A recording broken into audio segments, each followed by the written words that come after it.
ذی الحجہ کا مہینہ جب شروع ہو جائے تو رسول اللہ صلی اللہ علیہ وسلم کی کچھ ہدایات ہیں اس کے بارے میں۔ آپ صلی اللہ علیہ وسلم نے صحیح حدیث میں فرمایا کہ ما من ایام العمل الصالح فیہا احب الی اللہ من ہذه الایام، او کما قال صلی اللہ علیہ وسلم، کہ ان 10 دنوں میں اللہ کو نیک عمل بہت زیادہ محبوب ہے۔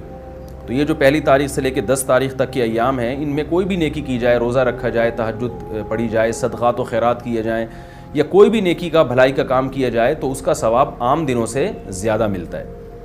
دوسری بات یہ کہ یہ جو ایام ہیں ان کی قرآن مجید میں قسم بھی اٹھائی گئی ہے، والفجر ولیال عشر، قسم ہے فجر کی اور 10 راتوں کی۔ تو جمہور مفسرین اس طرف گئے ہیں کہ ان 10 راتوں سے مراد ذی الحجہ کی راتیں ہیں، تو ان کے دن کی بھی فضیلت ہے اور رات کی بھی فضیلت ہے۔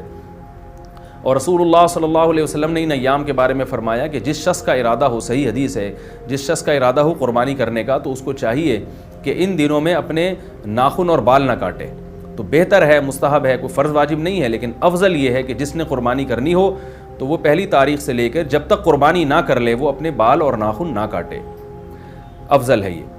اور ایام تشریق بھی ہیں ان میں، 9 ذی الحجہ سے لے کر 13 ذی الحجہ تک ایام تشریق شروع ہوتے ہیں، جن میں تکبیرات تشریق ہے، جس میں زور زور سے اللہ اکبر لا الہ الا اللہ اللہ اکبر وللہ الحمد یہ پڑھا جاتا ہے۔ یہ بھی انہی ایام سے منسلک جو ایام ہیں ان کی فضیلت کی بات ہے۔ اور 9 ذی الحجہ کے روزے کی ایک الگ سے فضیلت ہے، عرفہ کا روزہ جسے کہا جاتا ہے۔ تو 9 تاریخ کا روزہ وہ آپ صلی اللہ علیہ وسلم نے اس کی بہت ترغیب دی ہے۔ تو یہ چند احکام تھے جو ان 10 دنوں سے متعلق تھے۔